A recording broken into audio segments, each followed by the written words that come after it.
اعوذ باللہ من الشیطان الرجیم بسم اللہ الرحمن الرحیم۔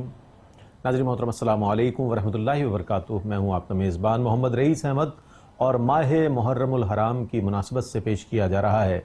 ذکر شہدائے کربلا۔ اس پروگرام میں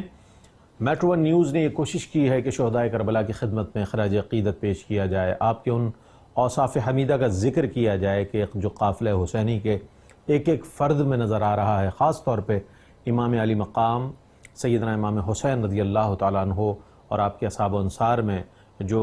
چیزیں کیفیات نظر آ رہی ہیں اور جو عزم و استقلال نظر آ رہا ہے، اس کے حوالے سے بات کی جائے۔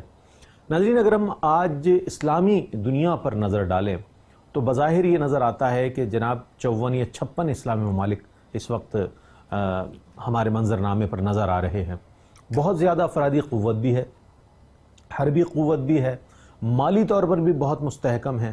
اور بھی کافی چیزیں ایسی ہیں کہ جس کو ہم ذکر کر سکتے ہیں۔ لیکن اس کے باوجود آج اگر اسلامی دنیا کو ہم دیکھیں تو اسلامی ممالک اور مسلم اقوام جو ہے وہ مغلوب اقوام کے طور پر نظر آتی ہیں۔ کیا وجہ ہے اس کی، ہم یہ جاننا چاہیں گے۔ اس کے برعکس اگر ہم 61 ہجری میں ہونے والا واقعہ کربلا یا سانحہ کربلا کی طرف نظر ڈالتے ہیں تو وہاں سامان حرب بھی نہیں ہے، افرادی قوت بھی نہیں ہے، اور پھر ایک ایسی سچویشن ہے کہ جہاں پر جنگ کی کوئی کیفیت ہو نہیں سکتی، لیکن اگر جنگ مسلط کر دی جائے تو پھر اہل ایمان جو ہے وہ کس انداز کا اپنا ایک کردار پیش کرتے ہیں، وہ قافلہ حسینین ہے۔ اور واقعہ کربلا کے اس پورے پس منظر میں نظر آنے والا جذبہ ہمیں نظر آتا ہے کہ جو سیدنا امام حسین رضی اللہ تعالیٰ عنہ اور آپ کے ساتھیوں نے جس جذبے کو پیش کیا۔ آج ہم جس موضوع کے ساتھ آپ کی خدمت میں حاضر ہیں وہ ہے واقعہ کربلا اور عصر حاضر۔ اس حوالے سے آج بات کریں گے۔ بہت اہم موضوع ہے، بنیادی طور پر خراج تحسین پیش کرنا ہی مقصود ہے، لیکن ہم منظرنامے سے بھی نظر ہٹا نہیں سکتے، اور اس سے بھی بالکل ہم صرف نظر نہیں کر سکتے اس چیز کو کہ اس وقت عالمی سطح پر مسلمانوں کی کیا حالت ہے۔ اس حوالے سے بات کرنے کے لیے موجود ہیں ممتاز و معروف ریلیجس اسکالر اور ایک ایسی خاتون اسکالر ماشاءاللہ کہ جو ایک تحقیق کا شعبہ ہے، آپ کا تدریس کا شعبہ رہا ماشاءاللہ اور ہے، اور تالیف اور تصنیف کا شعبہ ہے ماشاءاللہ۔ ڈاکٹر جہاں آرا لطفی صاحب ہمارے ساتھ موجود ہے۔ السلام علیکم ورحمۃ اللہ وبرکاتہ۔ اور آپ کے ساتھ تشریف فرما ہے اہل حاضر کے وہ محقق، وہ مصنف، وہ مؤلف اور وہ استاد کہ ماشاءاللہ کہ اللہ تعالیٰ نے جنہیں بے پناہ صلاحیتوں سے نوازا ہے، بہت عمدہ مقرر ہیں، بہت عمدہ محقق ہیں، اور بہت عمدہ کلام فرماتے ہیں، وقی مطالعہ رکھتے ہیں قرآن و حدیث کا، تاریخ کا۔ ہمارے ساتھ تشریف فرما ہے ڈاکٹر عمیر محمود صدیقی صاحب۔ السلام علیکم ورحمۃ اللہ وبرکاتہ۔ وعلیکم السلام۔ ناظرین، آج ہمارے سامنے 2 ہجری میں ہونے والا غزوہ بدر سے لے کر 61 ہجری میں ہونے والا واقعہ کربلا تک یہ وہ مارکے ہیں کہ جس میں افرادی قوت اگرچہ کم تھی لیکن ایمانی قوت بہت مضبوط تھی مسلمانوں کی۔ ڈاکٹر صاحب، میں آپ سے یہ جاننا چاہوں گا کہ یہ جو سارا اگر ان غزوات سے لے کر اور واقعہ کربلا تک، تو یہ جو آج مسلم امہ ایک بہت بڑی تعداد میں نظر آ رہی ہے، ایک نہیں بلکہ 50 سے زائد ممالک اس وقت کرۂ ارض پر مسلمان موجود ہیں، کیا ان کے سامنے وہ تاریخ اسلام موجود نہیں ہے کہ اتنی افرادی قوت ہونے کے باوجود بھی ہم ایک مغلوم قوم کی طور پر اس وقت موجود ہیں؟ کیا فرمائیے گا؟ بسم اللہ الرحمن الرحیم۔ عاشورہ کا دن 10 محرم الحرام، اور ذکر ہے اس مقدس اور مبارک ہستی کا کہ جن کا تعارف یہ ہے کہ وہ خود جنت کے نوجوانوں کے سردار ہیں، جن کی والدہ ماجدہ سیدہ طاہرہ طیبہ عفیفہ فاطمہ الزہرا رضی اللہ تعالی عنہا جو خود جنت کی عورتوں کی سردار ہیں، بے شک، جن کے نانا جان کا تعارف یہ ہے کہ جن کے اخلاق کو اللہ رب کریم نے عظیم کہا ہے، ان کے اسوہ کو پروردگار نے حسنہ فرمایا ہے، کیا کہنا ہے، سبحان اللہ، جو جو بشیر ہیں، نذیر ہیں، خاتم النبیین ہیں، رحمت للعالمین ہیں، اور جن پر اللہ اور ان کے تمام تر فرشتے درود و سلام بھیجتے ہیں، محمد الرسول اللہ صلی اللہ تعالی علیہ وسلم، جن کے والد ماجد کا تعارف یہ ہے کہ وہ علی المرتضیٰ ہیں، شیر خدا ہیں، جنہیں اللہ رب کریم کے حبیب مصطفیٰ صلی اللہ علیہ وسلم نے شہر خود علم کا دروازہ انہیں فرمایا۔ تو ایک ایسی مقدس ہستی کے جن کا تعارف یہ ہے کہ دنیا اور آخرت میں اللہ تبارک و تعالیٰ نے عزتوں کا تاج ان کے سر پر رکھا ہے۔ کربلا کے میدان میں جو لوگ ان کے ساتھ شہید ہوئے، ان کی قربانی کو آج ہم یاد کر رہے ہیں۔ اللہ تبارک و تعالیٰ ان تمام شہداء پر اپنی کروڑہا رحمتوں کا نزول فرمائے، جنت میں ان کے مقامات کو مزید بلند فرمائے اور ان پر اللہ رب کریم کا سلام ہو۔ رئیس بھائی، جب آپ واقعہ کربلا کو اس کی ڈیپتھ کے ساتھ جب آپ اسٹڈی کرتے ہیں تو معلوم یہ ہوتا ہے کہ وہ نہ صرف ہمارے ماضی کو، یعنی آج کے دور میں رہتے ہوئے نہ صرف ہم اپنے ماضی کو سمجھ سکتے ہیں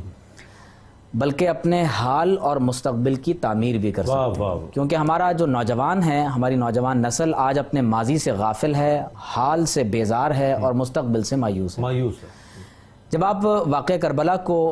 اسٹڈی کرتے ہیں تو معلوم یہ ہوتا ہے کہ یہاں آزادی کا ایک ایسا حقیقی تصور ہمارے سامنے آتا ہے کہ جو اللہ تبارک و تعالی نے امام حسین رضی اللہ تعالی عنہ اور شہداء کربلا کی اس قربانی کی صورت میں ہمارے سامنے رکھا ہے۔ دیکھیے علامہ اقبال نے کیا کہا تھا کہ برتر از اندیشہ سود و زیاں ہے زندگی، بالکل، یعنی زندگی کو آپ مادی نفع اور نقصان کے پیمانے کے اندر کبھی نہیں تولتے، یعنی اہل ایمان کا تقاضا یہ ہے، ایمان کا تقاضا یہ ہے کہ آپ مادی نفع اور نقصان میں اپنی زندگی کے پروفٹ اینڈ لاس کو آپ میجر نہیں کرتے۔ تو اقبال فرما رہے ہیں کہ ہے کبھی جاں اور کبھی تسلیم جاں ہے زندگی، کبھی اللہ تبارک و تعالیٰ کی رضا کے لیے زندہ رہنا زندگی ہوتا ہے اور کبھی اللہ تبارک و تعالیٰ کی رضا کے لیے اپنی جان کو اس کی بارگاہ میں سپرد کر دینا، یہ ابدی زندگی کو پانا ہوتا ہے۔ تو امام حسین رضی اللہ تعالیٰ عنہ اور شہداء کربلا نے تمام انسانوں کو جو قیامت تک آنے والے ہیں انہیں آزادی اور غلامی کے حقیقی تصور سے روشناس کروایا۔ آج جب ویسٹ آپ کو فریڈم کے تصور سے متعارف کرواتا ہے تو وہ آزادی کا تصور انسانوں کو انسانوں کی غلامی میں لاتا ہے، یعنی آپ جب یونائٹڈ نیشنز کے چارٹر کو پڑھتے ہیں یا universal declaration of human rights کا آپ مطالعہ کریں تو وہ تمام کا تمام تصور آزادی پر مبنی ہے، لیکن اگر آپ اس آزادی کے تصور کو غور سے پڑھیں گے تو معلوم یہ ہوگا کہ وہ انسانوں کو انسانوں کا غلام بناتا ہے، آپ کو نفسانی خواہشات کا غلام بناتا ہے، جبکہ امام حسین اور شہداء کربلا کی جو قربانی ہے وہ آپ کو یہ درس دے رہی ہے کہ من بندہ آزادم، عشق است امام من، عقل است غلام من۔ تو کربلا کے میدان سے عصر حاضر میں جو ایک بہت بڑا سبق آپ کو آج بالخصوص امت مسلمہ کو مل رہا ہے کہ آپ انسانوں کی غلامی سے باہر نکلیں، اللہ تبارک و تعالیٰ کی بندگی کو اختیار کریں، اور جب آپ عشق کو اپنا امام بنائیں گے تو عقل آپ کی غلام بنے گی اور یہ دنیا آپ کے جھنڈے تلے ہوگی۔ اور آپ غالباً وقفہ لینا چاہ رہے ہیں تو اس پر مزید ہم انشاءاللہ ہم بات کریں۔ اب آپ دیکھیے کہ اس پر کیونکہ خاص طور پر آپ نے عصر حاضر کے تناظر میں بات کی ہے کہ ہم مغلوب ہیں، دیکھیے آپ صلی اللہ علیہ وسلم کی ایک حدیث شریف ہے کہ قرب قیامت میں فرمایا کہ اطراف و اکناف عالم سے دشمنان اسلام مل کر امت مسلمہ پر حملہ آور ہوں گے۔ تو صحابہ نے پوچھا کہ یا رسول اللہ صلی اللہ علیہ وسلم کیا ہم اس دور میں کم تعداد میں ہوں گے؟ فرمایا کہ نہیں، تمہاری تعداد تو بہت زیادہ ہوگی لیکن تمہارے اندر وہن پیدا ہو جائے گا۔ وہن کیا ہے؟ فرمایا دنیا کی محبت اور شہادت کی ناپسندیدگی۔ آپ دیکھیے کہ واقعہ کربلا میں یہ چیز آپ کو اپنی معراج پر نظر آئے گی کہ کمزوری نہیں ہے، یعنی دنیا کی محبت دلوں میں نہیں ہے۔ اگر دلوں کے اندر دنیا کی محبت آ جائے اور آخرت اور شہادت کی ناپسندیدگی آ جائے تو نتیجہ یہ نکلتا ہے کہ انسان پھر مادہ پرستی کے لیے، دنیا کی محبت کے لیے اپنا دین، ایمان، عزت، آبرو سب کچھ داؤ پر لگا دیتا ہے۔ تو واقعہ کربلا سے اس وقت وہ امت مسلمہ جو آج تقریباً 2 ارب کی تعداد میں موجود ہے اور دنیا میں سب سے زیادہ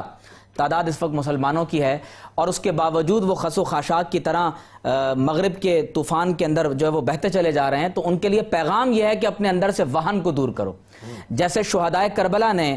دنیا کو ناپسند کیا، آخرت کو ترجیح دی اور اللہ تبارک و تعالیٰ کے نام پر اپنا سب کچھ قربان کر دیا، تو وہ شکست خوردہ نہیں ہیں۔ امام حسین شکست خوردہ نہیں ہیں۔ عاشورہ کے دن اپنی قربانی دے کر، اپنے بچوں کی قربانی دے کر، اپنا جان مال سب کچھ دین پر لٹا کر انہوں نے یہ ثابت کر دیا کہ ایک وقت ایسا آتا ہے کہ حق اور باطل میں آمیزش سی ہونے لگتی ہے، تو شہداء کے خون کی لکیر یہ تعین کر دیتی ہے کہ یہ حق ہے اور یہ باطل ہے۔ اچھا ڈاکٹر صاحب، اگر آپ اس مرحلے پر ایک وقفہ ہم لینا چاہیں گے قطع کلامی کی معذرت کے ساتھ، وقفے کے بعد حاضر ہوں گے ڈاکٹر صاحب، یہیں سے سلسلہ کلام کو جاری رکھیں گے، مجھے امید ہے آپ کا اور ہمارا ساتھ رہے گا۔ ایک بار پھر آپ کا اور ہمارا ساتھ ہے، موضوع ہے آج کربلا اور عصر حاضر۔ آپ یہ پروگرام دیکھ رہے ہیں ان لمحات میں کہ جب بطور خاص ذکر کربلا ہوتا ہے، شہادت امام علی مقام سیدنا امام حسین رضی اللہ تعالیٰ عنہ کیا جاتا ہے، تو میں یہ سمجھتا ہوں کہ اس تناظر میں آج کا یہ موضوع بہت اہمیت کا حامل ہے۔ ڈاکٹر عمیر محمود صدیقی صاحب اپنے جواب کو مکمل فرمائیں تو مزید آگے بڑھتے ہیں۔ اب آپ دیکھیے کہ بالخصوص عصر حاضر میں جب آپ 9/11 کے بعد مسلمانوں میں ایک نئے انداز سے، بالخصوص یہ میں پاکستان کے تناظر میں بات کر رہا ہوں، امت مسلمہ میں کچھ نئے فرقے بنانے کی کوشش کی گئی. ایک گروہ تو وہ ہے جسے فنڈامنٹلسٹ کہا جاتا ہے، دوسرے گروہ کو ٹریڈیشنلسٹ کہا جاتا ہے. لیکن میں یہاں خاص طور پر اس فکر کی بات کروں گا جسے ماڈرنزم یا سیکولرزم کی فکر کہا جاتا ہے. سیکولرزم اس فکر کا نام ہے کہ جس میں ریلیجن کو ایک ذاتی اور شخصی مسئلہ بنا کر پیش کیا جاتا ہے، اور اسلام کو بھی محض ایک ریلیجن قرار دے کے جو سرٹن ریلیجیس ریچولز کا ایک یعنی مذہبی رسومات کا مجموعہ قرار پاتا ہے، تو اسلام کو بھی صرف مسجد، ممبر، محراب اور خانقاہ تک بند کر کے رکھنا چاہتے ہیں. امام حسین رضی اللہ تعالی عنہ نے جس دور میں خلافت راشدہ کے اختتام پر اپنی جان کا نذرانہ پیش کیا ہے، رئیس بھائی یہ وہ دور ہے کہ جب خلافت راشدہ کا نظام ملوکیت کے نظام میں ڈھلنا شروع ہوا ہے، اور ایک نئی تبدیلی ہے جو اسلام کے یعنی مسلمانوں کے ریاست نظم کے اندر پیدا ہوئی. اس وقت آپ نے اپنی جان کا نذرانہ اپنے اہل بیت کے ساتھ دے کر یہ بات واضح فرما دی ہے کہ مسلمانوں کے اندر جو ریاستی نظم ہے وہ ڈیموکریسی، ڈکٹیٹرشپ اور کنگشپ کے ساتھ نہیں ہے، بلکہ اس میں اللہ تبارک و تعالی کی حاکمیت کا اعتراف کرتے ہوئے حضور علیہ الصلوۃ والسلام کی نیابت کے اندر آپ اس نظام کو قائم کرتے ہیں کہ جو اللہ تبارک و تعالی اور اس کے رسول علیہ الصلوۃ والسلام نے عطا فرمایا. امام حسین رضی اللہ تعالی عنہ نے یزید کی سیکولر حکومت کے خلاف جب آپ نے کھڑے ہو کر کلمہ حق بلند کیا ہے تو در حقیقت آپ کی جان کا نذرانہ سیکولرزم کے خلاف تھا. اور اگر آپ امام حسین رضی اللہ تعالی عنہ کی شہادت کے اس فلسفے کو یہاں سے اپنی زندگی سے ہٹا دیں تو یقینی طور پر پھر اسلامی ریاست کے بھی، مسلمانوں کی ریاست کے بھی ایک سیکولر ریاست ہونے کا جواز پیدا ہو جاتا ہے. تو گویا کہ آج جب ہم ان لمحات میں 10 محرم الحرام کو امام حسین اور شہداء کربلا کی اس قربانی کو یاد کر رہے ہیں تو ہمیں یہ بات سوچ لینی چاہیے کہ اگر اسلام بھی صرف ایک پرسنل میٹر ہوتا، اگر اسلام بھی صرف لائک اینی ادر ریلیجن ایک شخصی دین ہوتا، تو امام حسین اپنے پورے خانوادے کے ساتھ کبھی بھی میدان کربلا میں اپنی جان کا نذرانہ نہیں پیش فرما. صحیح فرمایا آپ نے. اچھا میڈم، ایک چیز اور بھی ہے کہ جب ہم اوور آل پوری اسلامی دنیا کی بات کریں تو اسلامی دنیا میں بھی ہم یہ دیکھتے ہیں کہ وہ چند ممالک جو اسلامی شعائر کے حوالے سے بہت حساس محسوس ہوتے ہیں، دیگر کو اتنی فکر محسوس نہیں ہو رہی کہ جناب ان کے ممالک میں جیسا کہ ذکر ہوا کہ جو ہے متحرک گروپ کام کر رہے ہیں، مغرب کی طرف سے یلغار ہونے کا اندیشہ ہے. یہ سب چیزیں جو ہے ایسا کیوں ہے کہ اسلامی ممالک کے حکمران بھی غفلت کا شکار نظر آ رہے ہیں اور مسلم امہ بھی غفلت کا شکار نظر آ رہی ہے، حالانکہ ہر طرف سے یہ کوشش جاری ہے کہ کسی بھی طرح مسلمانوں کو مغلوب کیا جائے اور ان پر لشکر کشی کی جائے اور ان کے وسائل کو ہتھیانے کی کوشش کی جا رہی ہے. میں چاہوں گا اس حوالے سے کچھ فرمائیے گا. بہت اچھا سوال ہے اور بہت فکر انگیز سوال ہے آپ کا. دیکھیے ایک حدیث بیان کی ابھی ڈاکٹر صاحب نے کہ تمہاری تعداد تو زیادہ ہوگی، جس کا مطلب ایک حصہ یہ ہے، اور لیکن تمہیں وہن لاحق ہو جائے گا. ایک بات تو یہ ہے، لیکن ہم یہ بھی دیکھ رہے ہیں کہ اسلامی ممالک کے اندر جتنی جانوں کا ضیاع ہو رہا ہے وہ کسی دوسرے ملک میں نہیں ہے. مسلمانوں کی شہادتیں یا مسلمانوں کی ہلاکتیں جس طرح ہو رہی ہیں وہ دوسرے ممالک میں نظر نہیں آ رہی ہیں. تو جانیں تو جا رہی ہیں، جان تو جانی ہی ہے، لیکن اگر حق پر جائے تو پھر وہ بات ہے، وہ ہم نہیں سمجھتے. پھر ہم یہ بھی دیکھ رہے ہیں کہ جو بہت سارے ممالک جو اسلامی ممالک ہیں اور جو صاحب حیثیت ہیں، اور اس وقت جہاں ہم دیکھتے ہیں کہ مال اور دولت کے انبار ہیں، تو ان خزانوں سے انہوں نے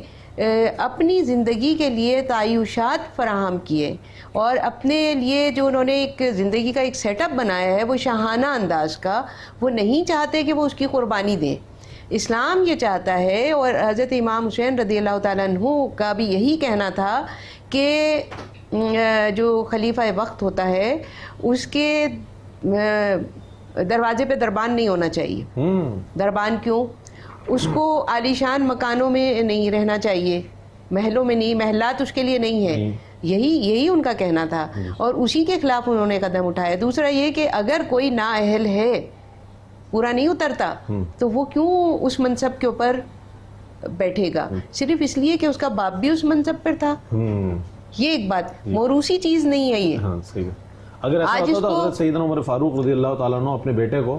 یہ منصب دے سکتے تھے. اس وقت آپشن موجود تھا, ہو سکتا تھا, لیکن دیکھیں نہیں ہوا. اور حضرت علی رضی اللہ تعالیٰ عنہ نے بھی جب آخری بالکل اپنے شہادت سے چند لمحوں پہلے ان سے پوچھا گیا کہ کیا آپ کہتے ہیں کہ ان کو امام بنا دیا جائے, امام حسن رضی اللہ تعالیٰ عنہ کو خلافت دے دی جائے, آپ نے کہا میں نہیں کہتا, لیکن اگر کوئی بنائے تو کوئی میں بنا سکتا ہے, لیکن میں اس کی وصیت نہیں کروں گا. تو آپ دیکھیں کہ جو پیغام آپ نے دیا اس پیغام کو آگے پہنچانا تھا, تو وہ آپ نے پہنچایا. اور آج کے دور میں بھی یہی ہے کہ جو ریاستیں ہیں اسلامی, کتنا 56-58 ریاستیں تقریباً ہیں, اور اس میں وہ ہوتی چلی جا رہی ہیں, بڑھتی چلی جا رہی ہیں, لیکن اس کے باوجود آپ یہ دیکھیے کہ ان کو ذرا بھی اس بات کا خیال نہیں ہے کہ آخر یہ ٹکڑے ٹکڑے ٹکڑے ہوتے ہوئے ہم کہاں جائیں گے. ختم ہونے کی طرف, زوال کی طرف جا رہے ہیں, سقوط ہونے والا ہے. بہت سارے دیکھیں عراق کے اندر کیا ہو رہا ہے, دیکھیں شام کے اندر کیا ہو رہا ہے, دیکھ رہے ہیں کہ لیبیا کے اندر کیا ہو رہا ہے, کتنے فرقے بن گئے ہیں کہ جو 1500-1600 وہاں پر گروپس بن گئے, کتنی کم آبادی ہے وہاں پر, اور سارے اسلحے سے لیس, اور سارے ایک دوسرے کے ساتھ باہم دست و گریباں. تو آپ دیکھیے کہ یہ ہمارے لیے فلسطین میں, کشمیر میں کہاں استحصال کوئی ہے طاقت, کوئی ایسی طاقت, شیطانی طاقت ہے جو کہ آپ کو اس میں دھکیل رہی ہے, اس جہنم میں دھکیل رہی ہے, لیکن آپ پھر بھی اویئر نہیں ہے, آپ پھر بھی اپنے حالت پر جو ہے وہ خود رحم نہیں کر رہے. اللہ تو بعد میں رحم کرے گا, بالکل. جب تک کہ ہم نہیں اپنی حالت کو سدھاریں گے, اللہ تعالیٰ کیسے ہماری حالت کو سدھارے گا. تو یہ چیز ہے, یہ حکمرانوں کے دیکھنے کی ہے. وہ حکمران جو ابھی بھی کسی طرح کوئی طاقت رکھتے ہیں, کوئی پاور رکھتے ہیں, کوئی ایسے لوگوں کو منتخب کیا جائے, یا ایسے لوگوں کی کا کوئی تھنک ٹینک بنا دیا جائے کہ وہ یہ محض ریسرچ کر کے اور کتابوں کے اندر بند کر کے اور ڈگریاں ایوارڈ کر کے ہم اس مقصد کو حاصل نہیں کر سکتے. عمل کر کے حاصل ہو سکتا ہے. اور جب عمل کرنے کی بات آتی ہے تو بہت سارے لوگوں کی راجدھانی جو ہے وہ خطرے میں نظر آتی ہے, تخت جو ہے, بہت سے تخت جو ہے وہ الٹے ہوئے نظر آتے ہیں, تو اب وہ اس کو برداشت کرنے کے لیے بالکل بھی تیار نہیں ہے. ہاں وہ ہو جائے گا, لیکن کیسے ہوگا کہ وہ لوگ جو آپ کے دشمن ہیں وہ آ کے ان کو الٹ دیں گے. یہ ہمارے سامنے بہت پرانی بات نہیں ہے, ابھی کی بات ہے کہ کتنے تخت و تاج جو ہے وہ تاراج ہوئے. بالکل ایسا ہی, بالکل ایسا. اچھا ڈاکٹر صاحب, میں یہ جاننا چاہ رہا تھا کہ اسوہ حسینی اور فکر حسینی جو ہے اس کو سامنے رکھتے ہوئے وہ کون سے انیشیٹوز ہیں جو لینے چاہیے مسلم امہ کو, کہ بھائی ہم وہ لوگ ہیں کہ ظاہر ہے جس نے حکمرانی کی ہے, سیدنا عمر فاروق رضی اللہ تعالیٰ عنہ کا عہد مبارک, 22.5 لاکھ مربع میل پر حکومت اور اتنی فتوحات بے شمار, یعنی کہ تو اس حوالے سے اسوہ حسینی کو, فکر حسینی کو اپنانے کی ضرورت کے ساتھ ساتھ کیا کیا اقدامات ہونے چاہیے مسلم امہ کے کہ آج ہم یہ کہہ سکیں کہ بھئی ہم نے کربلا والوں سے درس لے کر, ہم نے اپنے اسلاف سے درس لے کر آج مسلم امہ کا وقار دوبارہ سے بحال کیا ہے کہ جو مجروح ہو گیا تھا اور مجروح کر دیا گیا تھا ہماری غفلتوں کے سبب. کیا فرمائیے رئیس بھائی؟ آپ یہ دیکھیے کہ خلافت راشدہ کا دور ہو, تقریباً 3 بر اعظموں پر مسلمانوں کی حکومت, یعنی ایک طرف آپ دیکھیے تو چین کی سرحدوں سے لے کر شمالی افریقہ تک, بالکل شمالی افریقہ سے یہ پورا افغانستان, موجودہ خراسان, ایران, یہ پورا ایریا پورا, اور ہندوستان تک آپ کی سرحد پہ, مکران پورا, جی بلوچستان, ہندوستان, اور یہ مکران اور یہ قندابیل وغیرہ کے علاقہ سارا. پھر آپ مزید اوپر چلے جائیں تو یہ تمام یعنی پورا جزیرۃ العرب مسلمانوں کے چھپے تلے, اور صرف کتاب اللہ اور حضور علیہ الصلوۃ والسلام کے اسوہ حسنہ اور سنت کی روشنی میں ایک ایسا خوبصورت نظام, ایک ایسی خوبصورت تہذیب مسلمانوں نے انسانیت کے سامنے متعارف کروائی ہے کہ اس کی مثال آپ کو امت مسلمہ کے سوا آپ کو قیامت تک کہیں اور نظر نہیں آئے گی. امام حسین رضی اللہ تعالی عنہ نے بالخصوص اپنی جان کا نذرانہ پیش کرتے ہوئے جس خوبصورتی کے ساتھ آپ نے دین اسلام کی حفاظت کے لیے آپ نے یہ تمام تر اقدامات فرمائے, میں یہ سمجھتا ہوں کہ آج امت خوف اور حزن میں مبتلا ہے. بالکل, جو قرآن مجید میں اللہ نے فرمایا کہ الا ان اولیاء اللہ لا خوف علیہم ولا هم یحزنون, تو آج ہم خوف اور حزن میں اس لیے مبتلا ہیں کہ اللہ تبارک و تعالی سے ہمارا تعلق ٹوٹ گیا ہے. بالکل, اور یاد رکھ لیں کہ خوف میں انسان کو امن اور بھوک میں کھانا، الذی اطعمہم من جوع وآمنہم من خوف. آج امت کے یہی دو مسائل چل رہے ہیں. ایک طرف تو ہم پر یہ خوف اور روب دشمن کا ہمارے دلوں میں داخل ہو گیا کہ اگر ہم نے یوں کر دیا تو یہ ہو جائے گا. آج بین الاقوامی سطح پر معاشی پابندیاں لگانے کی بات کی جا رہی ہے. ٹرکی پر آپ دیکھیے بھی حالیہ جس انداز سے پابندیاں لگائی گئیں، ایران پر پابندی لگائی جاتی ہے، اور دنیا کے پاکستان کئی مرتبہ یعنی ان مراحل سے گزر چکا ہے. تو اپنے اندر سے اس خوف کو نکال باہر پھینکیں. امام حسین کی زندگی کا، آپ کی سیرت کا، آپ کے اخلاق اور کردار کا، شہدائے کربلا کا پیغام یہ ہے کہ اپنے دلوں سے دشمن کا روب اور خوف نکال دو. الذی اطعمہم من جوع وآمنہم من خوف. تمہیں خوف کے اندر اگر کوئی ذات امن دینے والی ہے، اگر کوئی تمہیں بھوک میں کھانا کھلانے والا ہے، تمہاری معیشت کو اگر کوئی اسٹیبلٹی عطا کرنے والا ہے، تو یاد رکھ لو کہ وہ رزاق صرف اور صرف اللہ تبارک و تعالیٰ کی ذات ہے. آج جو ہم غیر مسلم ممالک کے آگے کشکول لیے بیٹھے رہتے ہیں، ان کے آگے نعوذ باللہ سجدہ ریز ہو جاتے ہیں، اور ان کی یعنی ناجائز خواہشات کو پورا کرنے کے لیے ڈو مور کے مطالبے پر ہم مزید جو ہے وہ آگے بڑھتے چلے جاتے ہیں. تو امام حسین رضی اللہ تعالیٰ عنہ کی سیرت، کردار، اخلاق اور بالآخر آپ کی جان کا نذرانہ پیش کرنا، ہمیں پہلا بنیادی سبق کیا مل رہا ہے کہ اپنے اندر سے وہن کو دور کرو. جان تو جانی ہے لیکن اپنے دل سے اس وہن کو دور کرو، خوف اور حزن اور ملال کو اپنے آپ سے دور کرو. اور جب ہمارے اندر سے خود خوف اور حزن نکل جائے تو پھر ہمیں ضرورت اس بات کی ہے کہ ہم اس دعوت کو عام کریں اور لوگوں کو بھی اپنے دلوں سے خوف اور حزن دور کرنے کی طرف ہم بلائیں. اب آپ دیکھیے کہ امام حسین رضی اللہ تعالیٰ عنہ نے یعنی کربلا کے میدان میں اور آپ کے شہداء یعنی آپ کی میت میں جن اہل بیت نے اپنی جانوں کا نذرانہ پیش کیا ہے، بالخصوص رئیس بھائی آپ دیکھیے 9/11 کے بعد 70 لاکھ مسلمان مارے گئے. اچھا ڈاکٹر صاحب، یہ اب آپ بہت تاریخی حقیقت کی طرف چلے گئے. 70 لاکھ مسلمانوں کا مارا جانا 9/11 کے بعد، یہ ایک بڑی بھرپور سازش مسلم ممالک اور مسلم امہ کے خلاف جو کہ باقاعدہ طور پر تیار کی گئی، اور ایک پلانٹڈ کام جسے 9/11 کا نام دیا گیا، اس پر ڈاکٹر صاحب گفتگو فرمائیں گے. مختصر سا وقفہ ہے، وقفے کے بعد حاضر ہوں گے. مجھے امید ہے آپ پر ہمارے ساتھ. ناظرین، ایک بار پھر ہم آپ کی خدمت میں حاضر ہیں. آج کربلا اور عصر حاضر کے حوالے سے بات ہو رہی ہے. آج ایسا نہیں ہے کہ کربلا 61 ہجری میں واقعہ ہوا اور ختم ہو گیا.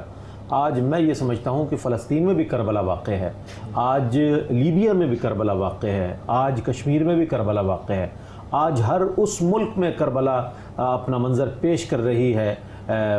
عملی طور پر، کہ جہاں پر استحصال ہو رہا ہے، جہاں ناانصافی ہو رہی ہے، جہاں امن و امان کی صورتحال بہتر نہیں ہے، جہاں انتشار اور افتراق کی کیفیت ہے. ڈاکٹر صاحب اپنے جواب کو مکمل فرمائیں. اب آپ دیکھیے کہ 9/11 کے بعد کم و بیش 70 لاکھ مسلمانوں کا کچھ تو خون ہوا. اگر آپ کالونائزیشن کے دور سے دیکھیں تو تقریباً 2 کروڑ مسلمان تو اس دور کے اندر یعنی ان کا قتل عام ہوا. ہمارے تعلیمی نظام کو ایک نئے نظام میں ٹرانسفارم کیا گیا، ہماری تہذیب، تمدن اور ثقافت کو تبدیل کرنے کی کوشش کی گئی، ہمارے وسائل پر قبضہ کیا گیا، یہاں تک کہ ہماری زبان کو تبدیل کر دیا گیا.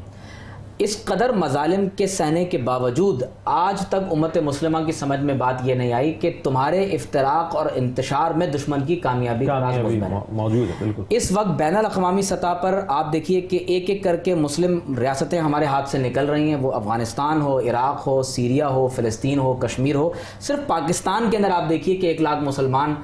یا پاکستانی شہید یا زخمی ہو چکے ہیں یا اس دنیا فانی سے جا چکے ہیں. بالکل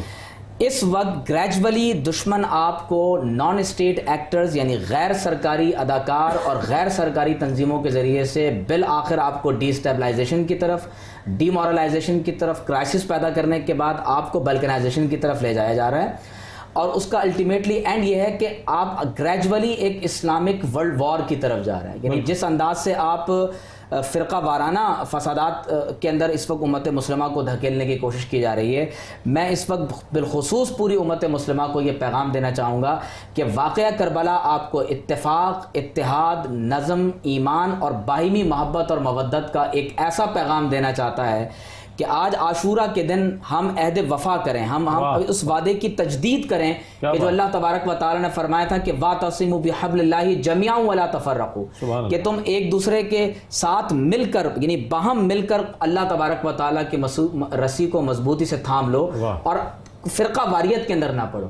بجائے اس کے کہ مسلمان ایک دوسرے کی گردن زنی کریں، ہمیں اپنے کامن اینیمی کے خلاف ایک ہونا پڑے گا، ورنہ گریجولی جس طرح سے ایک ایک کر کے تمام اسلامی ریاستیں آپ کے ہاتھ سے نکل رہی ہیں. اور بالخصوص میں یعنی اس لمحے میں یہ بات کہنا ضروری سمجھتا ہوں کہ پاکستان آپ کے لیے بہت اہمیت کا حامل ہے، بہت زیادہ، کیونکہ پاکستان میں ہمیں دفن ہونا ہے، ہماری نسلوں کو یہاں زندگی گزارنی ہے، لہٰذا ہر وہ قوت جو پاکستان کو ڈی اسٹیبلائز کرنا چاہتی ہے اور ہم آپس میں باہم دست و گریباں ہو کر پاکستان کو خدا نخواستہ نقصان پہنچانا چاہتے ہیں، تو ہمیں یہ بات سمجھنی چاہیے کہ واقعہ کربلا سے ہمیں یہ پیغام نصیب ہوتا ہے، اور یہی بات اللہ قائد اعظم نے بھی کہی تھی، اور یہی بات اقبال کے پیغام سے ہمیں نصیب ہوتی ہے کہ اقبال نے کہا تھا کہ وطن کی فکر کر نادام مصیبت آنے والی ہے، تیری بربادیوں کے مشورے ہیں آسمانوں میں، ذرا دیکھ اس کو جو کچھ ہو رہا ہے ہونے والا ہے، بھلا رکھا کیا ہے عہد کہن کے ان داستانوں میں، نہ سمجھو گے تو مٹ جاؤ گے اے ہندوستان والوں. میں اس کو ذرا سے تبدیلی کے ساتھ کہہ رہا ہوں کہ نہ سمجھو گے تو مٹ جاؤ گے اے پاکستان والوں، تمہاری داستان تک بھی نہ ہوگی داستان. تو اپنے اندر سے اپنی صفوں میں سے انتشار کو ختم کریں، پاکستان کو اہمیت دیں، اپنے دین اور ایمان کہ رشتے کی بنیاد پر جب آپ ایک نظم میں ایک دوسرے کو پرونے کی کوشش کریں گے تو یقینی طور پر آپ پاکستان کو اسٹیبلائز کریں گے، پاکستان میں ایک تبدیلی آپ کو محسوس ہوگی، اور یقیناً آپ پوری امت مسلمہ کی قیادت کرتے ہوئے، اور آپ میں یہ پوٹینشیل موجود ہے کہ آپ پوری امت مسلمہ کی قیادت کر سکتے ہیں. آج دیکھیے کہ حضور علیہ الصلوۃ والسلام کی شان میں نعوذ باللہ من ذالک توہین کی جا رہی ہے، گستاخانہ خاکے بنائے جا رہے ہیں، ختم نبوت کا انکار کیا جا رہا ہے. پاکستان نے ذرا سا سٹینڈ لیا، آپ دیکھیے کہ ایٹمی قوت ہیں آپ نے کوئی چوڑیاں نہیں پہن رکھی ہیں، آپ کو اللہ تعالیٰ نے دنیا کی بہترین فوج عطا فرمائی ہے. آپ اگر واقع کربلا سے انسپریشن کو ریسیو کریں گے تو آج آپ بھی اپنے دشمنوں کو لگام دے سکتے ہیں. واہ واہ واہ، بہت عمدہ پیغام واقع کربلا کے تناظر میں. میں یہ بھی جاننا چاہوں گا، ڈاکٹر صاحبہ تشریف فرمائیں، ڈاکٹر صاحب یہ فرمائیے گا کہ فکر حسینی اور یہ فلسفہ جو شہادت ہے شہدائے کربلا کا، اس کی ترویج عصر حاضر میں کتنی ضروری ہے، اس کے حوالے سے فرمائے گا، چونکہ اس سے ہمیں فوائد حاصل ہوں گے، اور یہ فکر حسینی جو ہے یقیناً اسلام کی بقا کے لیے انہوں نے اپنی جانوں کو نذرانہ پیش کیا. فرمائیے. بہت اچھا سوال ہے، اور میں سمجھتی ہوں کہ اس وقت جو ہم یہ پروگرام کر رہے ہیں آج عاشورہ کے دن، اگر ہم ایک عہد کر لیں اپنے طور پہ بھی، ہمارے سننے والے جو ہیں اور دیکھنے والے، کہ ہم اس کی تہ تک اتریں گے اور ہم اس کو روایتوں سے ہٹ کر دیکھیں گے. یہ ہم نے دین کو روایات کے اندر بند کر دیا ہے نا، تو جو روایات ہیں ان کو ہم اس طرح چلا رہے ہوتے ہیں کہ اب یہ مہینہ آ گیا، اب یہ دن آ گیا، آج یہ کرنا ہے، آج یہ کرنا ہے، آج یہ کرنا ہے. تو اس سے یہ ہوتا ہے کہ ہمارا صرف عمل اس کے مطابق ہوتا ہے، دل اور نیت اس کے مطابق نہیں ہوتی. اصل میں ہماری نیت اس کے مطابق ہونی چاہیے. اس کے بعد جو قدم اٹھے گا وہ قدم یقیناً جو ہے وہ ہمیں کامیابی کی طرف لے کر جائے گا. ہم اپنی یونیورسٹیاں بناتے ہیں، ہم اپنی یونیورسٹیوں میں جو نصاب رکھتے ہیں، ہم اس نصاب کا موازنہ کرتے ہیں اہل مغرب سے، وہ اپنے ہاں کیا پڑھا رہے ہیں. بے شک میں سائنس اور ٹیکنالوجی کے بالکل بھی خلاف نہیں ہوں، سائنس اور ٹیکنالوجی کے سبجیکٹ آپ اسی طرح پڑھائیے، لیکن جو آپ کا دین ہے اور جو شریعت ہے اس کو مسالک سے بالاتر ہو کے، مسالک سے بالاتر ہو کے، کہ ہم نے ان شخصیات کو بھی بڑی افسوس کے ساتھ مجھے کہنا پڑتا ہے کہ ہم نے مسلکوں میں تقسیم جو کر دیا ہے، یہ بہت ہی یعنی ہمارے لیے قابل شرم بات، اور ہمیں اس پر غور کرنا چاہیے کہ ہم نے جی اس سے ہی تقسیم در تقسیم، اور مزید جو ابھی ہمارے ہاں موجود ہیں جو شخصیات، ہم ان میں بھی تقسیم ہو رہے ہیں، یہاں تک کہ ہم سیاسی شخصیات کے ذریعے تقسیم ہو رہے ہیں. تو ہمیں یہ تقسیم ختم کر کے اور ہمیں رسول اللہ صلی اللہ علیہ وسلم کا غلام بن جانا چاہیے، اسوہ رسول صلی اللہ علیہ وسلم کو آگے بڑھانا چاہیے. وہی پیغام حضرت امام حسین رضی اللہ تعالیٰ عنہ نے آگے بڑھایا. انہوں نے کوئی نئی چیز نہیں ایجاد کی، اگر آپ غور کریں انہوں نے اپنی کوئی شریعت ایجاد نہیں کی کہ ذاتی شریعت ہو ان کی یا ان کا ذاتی کوئی ایجنڈا ہو. انہوں نے اسی ایجنڈے کو جو اللہ تبارک و تعالیٰ نے قرآن کی شکل میں ضابطۂ حیات کی صورت میں نازل فرمایا، اور جس پر ان کے نانا حضرت محمد مصطفیٰ صلی اللہ علیہ وسلم نے عمل کر کے دکھایا، اور اس پورے خاندان نے، اور اس وقت جو امت مسلمہ کے جو لوگ تھے سرکردہ، انہوں نے جو جید صحابہ تھے، انہوں نے یہ حضور صلی اللہ علیہ وسلم نے یہ فرمایا کہ اصحابی کالنجوم، واہ سبحان اللہ، اقتدیتم احتدیتم، ان کی اقتدا کی تو تم نے کیا کیا، تم نے ہدایت پالی. جب یہ بات سامنے آ گئی تو آپ نے اقتدا کی اس کی، اور آپ نے پھر اس کے بعد ایک ایسا ہمارے سامنے ایک ایسا سمجھ لیجئے کہ مضبوط کہنا چاہیے کہ نظام ہمیں دے دیا، ایک نظام ہی ہے جس کا 1 پوائنٹ ایجنڈا ہے، اور وہ ایجنڈا یہ ہے کہ شہنشاہیت جو ہے وہ اللہ کی، حاکمیت اعلیٰ اللہ کی ہے، اس کو مانو۔ جب اس کو مان لیا تو اپنے جتنے بھی مفادات ہیں وہ سارے مفادات جو ہیں وہ کوئی معنی نہیں رکھتے ہیں۔ اب یہ چیز جب ہم لے کے آئیں گے اپنی جامعات میں، ہم مدارس میں، ہم سمجھتے ہیں کہ بچہ ابھی 2 سال کا ہے، 3 سال کا ہے، 4 سال کا ہے، ہم یہ دیکھتے ہیں کہ جو یہ تمام شخصیات تھیں، انہوں نے رسول اللہ صلی اللہ علیہ وسلم کی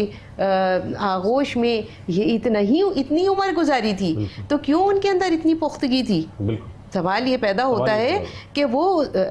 عمر جو جس کو ہم سمجھتے ہیں یہ بالکل کسی ان کو سنجیدہ بات ہے، یہ سنجیدہ بات نہیں، ہمیں وہ سارا ماحول پیدا کرنا چاہیے، ہمیں شروع سے لے کے چلنا چاہیے۔ ہم نے بچوں کے جو اتنے بڑے بڑے نصاب بنا دیے اور ان کے اتنے بڑے بڑے بستے ہیں، آپ ان کو نکال کے دیکھیے، اس کے اندر جو اسلامیات کی جو کتاب ہوتی ہے وہ ان کو صحیح معنوں میں سمجھتی ہوں کلمہ طیبہ بھی نہیں سکھا سکتے۔ بالکل صحیح فرمایا کہ نا، تو اگر ہم وہاں سے شروع کریں اور اس کے بعد جب ہم اعلیٰ سطح پر پہنچتے ہیں تو پھر ایک ایسی ہمیں وہ نئی نسل ہمیں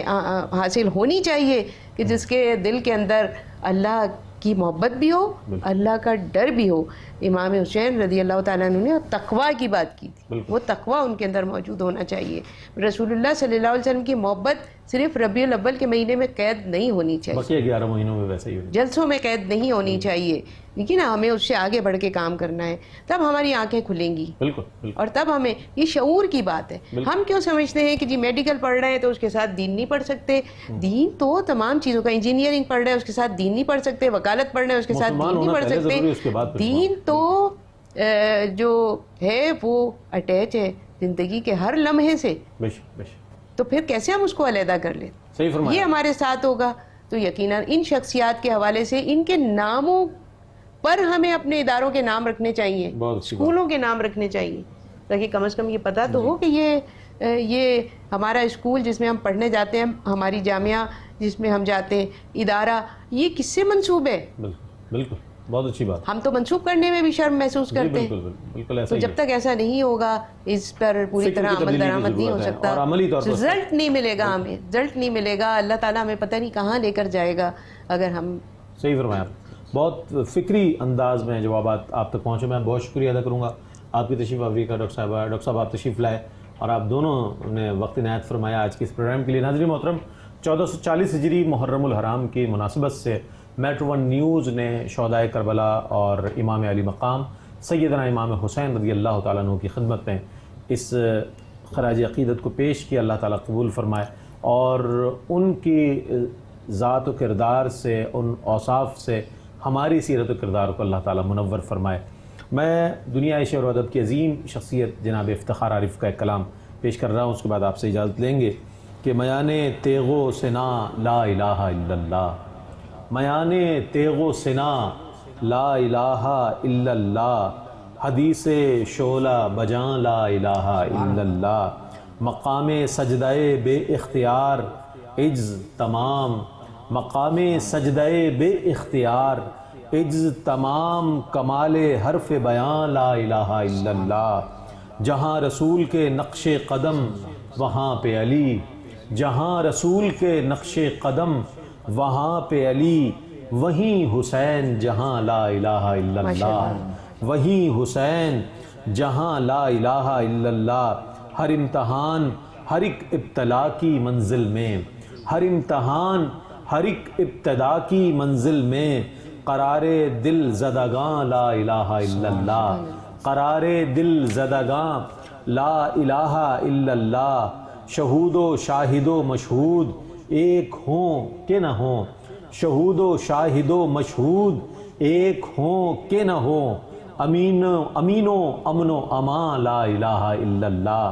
امین و امن و امان لا الہ الا اللہ، غبار اڑاتے ہوئے وقت کے مقابل میں، غبار اڑاتے ہوئے وقت کے مقابل میں، حصار نام و نشان لا الہ الا اللہ، سوال بیعت دربار شام اور حسین، سوال بیعت دربار شام اور حسین، کہاں یزید کہاں لا الہ الا اللہ، سوال بیعت دربار شام اور حسین، سوال بیعت دربار شام اور حسین، کہاں یزید کہاں لا الہ الا اللہ، میان تیغ و سنا لا الہ الا اللہ، حدیث شعلہ بجاں لا الہ الا اللہ۔ ناظرین محترم، اس کے ساتھ ہی اپنے میزبان محمد رئیس احمد کو اجازت دیجیے۔ اللہ حافظ۔